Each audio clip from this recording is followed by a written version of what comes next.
దేవునికి స్తోత్రం. ప్రభునామంలో మీ అందరికి వందనాలు. ఈరోజు ఆదికాండము 33వ అధ్యాయాన్ని ధ్యానం చేసుకుందాం ప్రియులారా. గడిచిన దినమందు ఆదికాండం 32వ అధ్యాయంలో జరిగినటువంటి విషయాలన్నీ కూడా మనం చూసాం. యాకోబు తన అన్న అయినటువంటి ఏశావుకు కానుకలను సిద్ధం చేస్తూ ఉన్నాడు. తనకు దగ్గర ఉన్నటువంటి ఆస్తిలో కొన్ని తన అన్నకి ఇవ్వాలని చూస్తూ ఉన్నాడు. అవి కానుకల రూపంలో తన అన్నకి ఇచ్చి తన అన్న యొక్క కటాక్షాన్ని పొందుకోవాలని ఎదురు చూస్తూ ఉన్నాడు. తనకు కలిగినదంతయు కూడా దేవుడు అనుగ్రహించాడు ప్రియులారా. అలాగే తను ప్రాణభయంతో భయపడుతూ ముందుకు సాగుతూ ఉన్నాడు.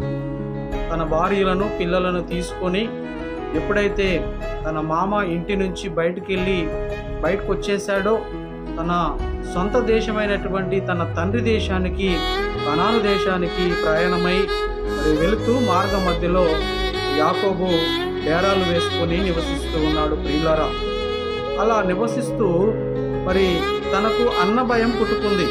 ఎందుకంటే ప్రియులారా, తన అన్న ఎప్పుడొచ్చి నన్ను పట్టుకొని నన్ను చంపేస్తాడేమో, తను నాపై పెట్టుకున్నటువంటి ఆ పగను తను ఎప్పుడు నెరవేర్చుకుంటాడేమో అని చెప్పి తను భయంతో ముందుకు కొనసాగుతూ తన దగ్గర ఉన్నటువంటి సేవకులకు, పనివారికి కొన్ని విషయాలు చెప్పి తన అన్న దగ్గరికి పంపిస్తాడు. అలాగూ యాకోబు తన అన్న కొరకు కానుకలను సిద్ధం చేసి ఆ కానుకల ద్వారా తను కటాక్షము పొందుకోవాలని తన అన్న ఎడల తను జాలి పడుతూ అలాగే భయపడుతూ ముందుకు కొనసాగుతూ ఉన్నాడు ప్రియులారా. కేలకు దేవుని సన్నిధికి వచ్చి ప్రార్థన చేస్తూ ఉన్నాడు. దేవుని సన్నిధిలో ప్రియులారా మోకరించి ప్రార్థన చేస్తూ, దేవా, నా అన్న నాపై పగను పెట్టుకున్నాడు. నేను పొందుకున్నటువంటి తన జ్యేష్ఠత్వమును బట్టి, నేను పొందుకున్నటువంటి ఆశీర్వాదాలను బట్టి నా అన్న నన్ను ఎప్పుడు పట్టుకొని చంపుదామా అని ఎదురు చూస్తూ 400 మంది సైన్యముతో కూడా కదిలి నన్ను ఎదుర్కొనడానికి వస్తూ ఉన్నాడు. దేవా, నన్ను నీవు ఆశీర్వదిస్తావని చెప్పావు కదా, నన్ను గొప్ప చేస్తావని చెప్పావు కదా, ఇసుక రేణువుల వలె నన్ను ఆశీర్వదించి ముందుకు నడిపిస్తానని నీవు నాకు వాగ్దానం చేశావు కదా దేవా అని దేవుని సన్నిధిలో మోకరించి ప్రార్థన చేస్తూ మధ్యరాత్రి సమయంలో ఒక వ్యక్తితో పెనుగులాడుతూ ఉన్నాడు. ఆ వ్యక్తి ఎవరు అనంటే దేవాతి దేవుడు ప్రియులారా. అలా పెనుగులాడుతూ దేవునితో మాట్లాడుతూ సంభాషిస్తూ ఆశీర్వాదాన్ని పొందుకోవడానికి చూస్తూ ఉన్నాడు. దేవునితో పెనుగులాడి దేవుని యొక్క ఆశీర్వాదాలను పొందుకొని దేవుని ముఖము చూసినటువంటి వ్యక్తిగా యాకోబు పేరు మార్చబడ్డాడు ప్రియులారా. యాకోబు పేరు ఇజ్రాయేలుగా మార్చబడింది. దేవుడు యాకోబు అనేటటువంటి పేరును తీసి ఇజ్రాయేలు అని పేరు పెట్టాడు. దేవుని బిడ్డలారా, అలాగూ యాకోబు ముందుకు కొనసాగుతూ ఉన్నప్పుడు దేవుడు యాకోబు ఎడల కనికరం చూపించాడు. దేవుడు యాకోబు ఎడల కటాక్షమును చూపించాడు ప్రియులారా. అలాగూ తను ముందుకెళ్తూ తన భార్యలను పిల్లలను తీసుకొని ముందుకెళ్తూ ఉంటున్నాడు.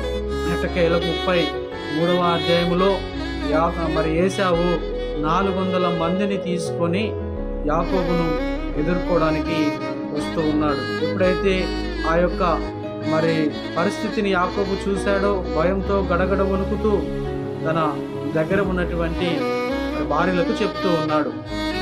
తన భార్యలకు ఏ విధంగా చెప్తూ ఉన్నాడంటే, తనకు పుట్టినటువంటి పిల్లలను వేరు చేస్తూ ఉన్నాడు. దాసి పిల్లలను దాసికి, లేయాకు పుట్టినటువంటి పిల్లలను లేయాకు అప్పగించాడు. అలాగే రాహేలుకు పుట్టినటువంటి ఒకగానొక కుమారుడు యోసేపును రాహేలుకు అప్పగించాడు. ఇలాగూ వారిని వేరు చేస్తూ ముందుకు కొనసాగుతూ ఉన్నాడు. అలా ముందుకు కొనసాగుతూ వెళ్తూ ఉన్నప్పుడు ప్రియులారా, మొట్టమొదటిగా దాసీల యొక్క పిల్లలని ముందు వరుసలో ఉంచాడు. తర్వాత వరుసలో రాహేలు పిల్లలను ఉంచాడు. తర్వాత 3వ వరుసలో చివరగా రాహేలు యోసేపును ఉంచి తను అందరికంటే ముందుగా వెళుతూ తన అన్న అయినటువంటి ఏశావు వస్తూ ఉన్నప్పుడు 7 మార్లు వ్రంగుతూ దేవునికి ప్రార్థిస్తూ ముందుకు సాగుతూ ఉన్నాడు ప్రియులారా. 7 సార్లు వంగుతూ ఉన్నాడు. 7 సార్లు దేవుని సన్నిధిలో ప్రార్థన చేస్తూ వంగుతూ అలా ప్రయాణం చేస్తూ ఉన్నటువంటి సమయంలో దూరముగా తన అన్నను చూసి, తన అన్న యాకోబును చూసి దగ్గరికి వచ్చి కౌగిలించుకొని తన మెడ మీద ముద్దు పెట్టుకొని, యాకోబులు అనగా ఇజ్రాయేలు, ఏశావులు ఇద్దరు అన్నదమ్ములు ఏడుస్తూ ఉన్నారు, దుఃఖిస్తూ ఉన్నారు, బాధపడుతూ ఉన్నారు. చాలా కాలం తర్వాత చూసినటువంటి తన తమ్ముడు మరి యాకోబును చూసి అన్న అయినటువంటి ఏశావుకు దుఃఖం కలిగింది ప్రియులారా. తనేమో మనసులో నా అన్న నన్ను చంపుతాడేమో, నా అన్న నన్ను ఈ భూమి మీద లేకుండా చేస్తాడేమో, నా భార్యలను, నా బిడ్డలను, నాకు పుట్టినటువంటి పిల్లలను, నాకు కలిగినటువంటి సమస్తమును నా దగ్గర నుంచి తీసుకుంటాడేమో అని చెప్పి తన హృదయంలో అనుకుంటే, మరి తన అన్న అయినటువంటి ఏశావు దూరము నుండి 400 మంది సైన్యముతో కూడా తనకు ఎదురై మరి తమ్ముడైనటువంటి యాకోబును చూసి బోరున ఏడుస్తూ తనని కౌగిలించుకొని ముద్దు పెడుతూ ఉన్నాడు పిల్లారా. దేవుని బిడ్డలారా, మరి తమ్మునిపై ఉన్నటువంటి ప్రేమ అలాంటిది.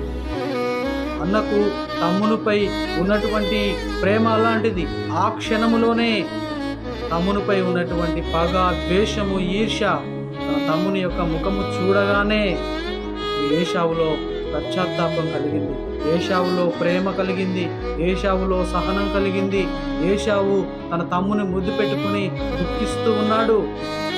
తమ్ముడు, చాలా దినముల తర్వాత నాకు నీవు కనిపించావు. నీ కొరకు నేను వెతుకుతూ ఉన్నాను. నీ కొరకు నేను ఎన్నో మార్లు నేను ఎదురు చూశాను. ఎప్పుడు కనిపిస్తావో అని చెప్పి నేను ఎదురు చూశాను తమ్ముడు అని చెప్పి యాకోబుతో ఏశావు మాట్లాడుతూ ఉన్నాడు. యాకోబు హృదయంలోనేమో నా అన్న నన్ను ఎప్పుడు చంపుతాడేమో, దొరికితే నన్ను విడిచిపెట్టడు, ఎప్పుడైనా సరే నన్ను చంపేస్తాడు అని చెప్పి యాకోబు హృదయంలో అనుకుంటున్నటువంటి మరి సమయంలో టోటల్గా ఏశావు కనికరాన్ని చూపించి యాకోబు పైన మరి ద్వేషాన్ని, పగని అంతటిని కూడా పక్కన పెట్టి ఇద్దరు కూడా మరి ఏక మనస్సు కలిగి ముందుకు వెళ్తూ ఉన్నారు పిల్లలు. అలాగూ వెళుతూ మార్గ మధ్యలో వీరందరూ ఎవరు అని అడుగుతా ఉన్నారు. మరి నాకంటే నేను ఎదుర్కోవడానికి వస్తున్నప్పుడు నాకు మార్గ మధ్యలో కనిపించినటువంటి ఆ యొక్క మందలు ఎక్కడివి అని అన్నప్పుడు నా దేవుడు నన్ను ఆశీర్వదించాడు, నీ కొరకు నేను కానుకలు పంపిస్తూ ఉన్నాను, అవి నీవి. నా ఎడల నీవు కటాక్షము చూపిస్తావేమో, నా ఎడల నీవు జాలి పడతావేమో, నన్ను కనికరించి నన్ను విడిచిపెడతావేమో, నన్ను చంపకుండా నన్ను వదిలిపెడతావేమో అని చెప్పి మరి నన్ను దేవుడు ఆశీర్వదిస్తే దానిలో నుంచి కొంత నీకు కానుకగా, గిఫ్ట్గా పంపిస్తూ ఉన్నాను అన్నగారు అని చెప్పి యాకోబు మాట్లాడుతూ ఉన్నాడు. ప్రియులారా, నాకెందుకు, నన్ను కూడా దేవుడు బహుగా ఆశీర్వదించాడు. నీ యొక్క ఆస్తిలోని మరి నీవు పంపించినటువంటి ఈ కానుకలు నాకెందుకు, నాకు అవసరం లేదు అని చెప్పి యాకోబుతో అంటున్నాడు. పిల్లారా, లేదు నేను మొదటగానే నీ కొరకు నేను అవి సిద్ధం చేసి పక్కన పెట్టి ఉంచాను. తప్పకుండా నీవు ఈ కానుకలు తీసుకోవాల్సిందే, నీవు నా మీద కటాక్షము చూపించాల్సిందే అన్నగారు అని చెప్పి యాకోబు మాట్లాడుతూ ఉన్నాడు. అలా మాట్లాడుతూ వాళ్ళ ప్రయాణం కొనసాగిస్తూ ఉన్నప్పుడు మధ్యలో మరి వీరెవరు అని చెప్పి యాకోబుని అడిగినప్పుడు వీరు నా భార్యలు, వీరందరూ కూడా నాకు దేవుడు అనుగ్రహించినటువంటి పిల్లలని చెప్పినప్పుడు వారు మొదటగా దాసి పిల్లలు వచ్చి ఏశావు దగ్గర సాగిలపడి నమస్కారం చేస్తూ ఉన్నారు. తర్వాత లేయా యొక్క పిల్లలు వచ్చి మరి అన్న అయినటువంటి ఏశావు దగ్గరికి వెళ్ళి వారు సాగిలపడి నమస్కారం చేస్తూ ఉన్నారు. అలాగే చివరగా రాహేలు అలాగే యోసేపు వచ్చి ఏశావుకు నమస్కారం చేసి ఆశీర్వాదాలు పొందుకుంటున్నారు. ప్రియులారా, అలాగూ వారందరూ కూడా ఏకమైపోయి తను ఎంత వద్దన్నా సరే, యాకోబు ఆ కానుకలను తీసుకోవాల్సిందని బలవంతం చేస్తూ ఉన్నప్పుడు తప్పకుండా ఏశావు మరి తప్పకుండా ఆ యొక్క కానుకలను తీసుకున్నాడు ప్రియులారా. అలా తీసుకొని మరి నేను ప్రయాణమై మరి నేను వెళ్ళిపోతాను అని చెప్పి తమ్ముడైనటువంటి యాకోబుతో మరి ఏశావు మాట్లాడినప్పుడు మరి నీతో కూడా మరి నేను కొంతమందిని జనాంగాన్ని ఉంచి వెళ్తాను అని చెప్పి యాకోబుతో మాట్లాడుతూ ఉంటున్నాడు. దేవుని బిడ్డలారా, వచనాలను మనం ఒకసారి మరలా జ్ఞాపకం చేసుకుంటే 33వ అధ్యాయంలో అంటాడు 14వ వచనములో, నా ప్రభువు దయచేసి నా దాసునికి ముందుగా వెళ్ళవలెను, నేను నా ప్రభువునొద్దకు చేయూరునకు వచ్చే వరకు నా ముందర అనున్నటువంటి మందలు నడవగలిగిన కొలది ఈ పిల్లలు నడవగలిగిన కొలది వాటిని మెల్లగా నడిపించుకొని వచ్చేదనని అతనితో చెప్పాను. దేవుని నామానికి మహిమ కలుగును గాక.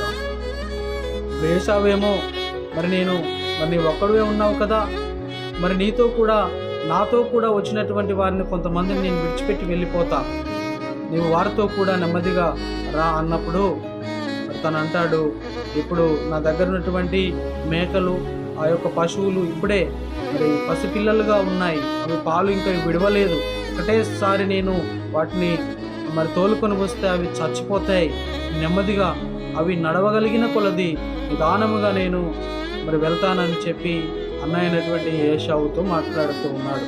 యాకోబు మరలా మరి ఎక్కడికి వెళ్తా ఉన్నాడంటే, ఆ దినమున ఏశావు తన త్రోవను షేయూరునకు తిరిగిపోయాను. అప్పుడు యాకోబు సుక్కోతునకు ప్రయాణమైపోయి తనకొక ఇల్లు కట్టించుకొని తన పశువులకు పాకలు వేసేనందుచేత ఆ చోటుకి సుక్కోతు అను పేరు పెట్టెను. దేవుని నామానికి మహిమ కలుగును గాక. అన్నైనటువంటి ఏశావు తిరిగి మరి తన దేశమైనటువంటి ప్రాంతానికి వెళ్ళిపోతూ ఉన్నాడు. యాకోబేమో మరి సుక్కోతు అనేటటువంటి ప్రదేశానికి వెళ్ళి అక్కడ తను ఒక గృహాన్ని నిర్మించుకుని దానికి సుక్కోతు అని పేరు పెట్టాడు. ప్రియ దేవుని బిడ్డలారా, అలాగే అక్కడ పాకలు వేసుకొని ఒక గుడారము నిర్మించుకొని అక్కడ నివాసం ఉండడానికి తీర్మానం తీసుకుంటా ఉన్నాడు. ప్రియులారా, కింది వచనం గమనించినట్లయితే, అట్లు యాకోబు పద్దనారాములో నుండి వచ్చిన తర్వాత కనాను దేశంలో ఉన్న షెకెము ఊరికి సురక్షితముగా వచ్చి అక్కడ ఊరి ముందల తన గుడారం వేసెను. మరియు అతడు తన గుడారం వేసిన పొలము యొక్క భాగమును షెకెము తండ్రి అయిన మరి హోమోరు కుమారుల యొక్క 100 ఆహారములకు వరహాలకు కొని అక్కడ ఒక బలిపీఠము కట్టించి దానికి ఎలోహి ఇజ్రాయేలు అను పేరు పెట్టెను. దేవుని నామానికి మహిమ కలుగును గాక. తన ప్రదేశానికి యాకోబు వచ్చేసాడు. తన ప్రదేశంలో మరి హోమోరు కుమారుల యొద్ద ఒక పొలమును మరి కొన్నాడు. ప్రియులారా, అది 100 హారములకు కొని అక్కడ గుడారము వేసుకొని ఆ పేరుకు ఎలోయి ఇజ్రాయేలు అని పేరు పెడుతూ ఉన్నాడు. ఆ పేరుకు అర్థము దేవుడు, మరి ఇజ్రాయేలు దేవుడే అని చెప్పి మరి యాకోబు ఈ విధంగా పేరు పెట్టి ముందుకు కొనసాగుతూ ఉన్నాడు. ఎట్టకేలకు తన స్వదేశమైనటువంటి ప్రాంతానికి వచ్చాడు. అక్కడ గుడారం వేసుకొని మరి తన భార్య బిడ్డలతో నివాసము చేస్తూ ఉంటున్నాడు. పిల్లారా, దేవుని బిడ్డలారా, మనము జాగ్రత్తగా గమనించినట్లయితే ఏశావు మరి తన తమ్ముడైనటువంటి యాకోబును చంపడానికి మరి ఎంతో కాలంగా తిరుగుతూ ఒకసారిగా తన తమ్ముని ముఖము చూడగానే యాకోబులో పశ్చాత్తాపం మొదలైంది.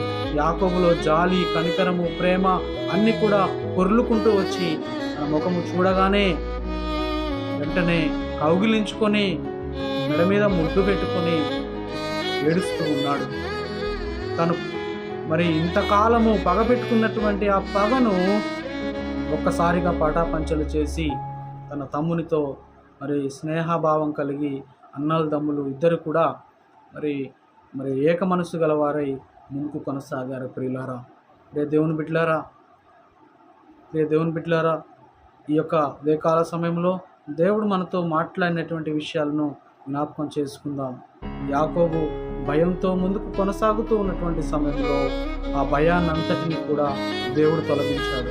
ఎప్పుడైతే యాకోబు దేవుని సన్నిధికి వచ్చి ప్రార్థన చేశాడు, దేవుని సన్నిధికి వచ్చి మోకరించి, ప్రభువా నీవు నాకు కటాక్షము చూపించు, నా అన్న ఎడల నాకు కటాక్షం చూపించు.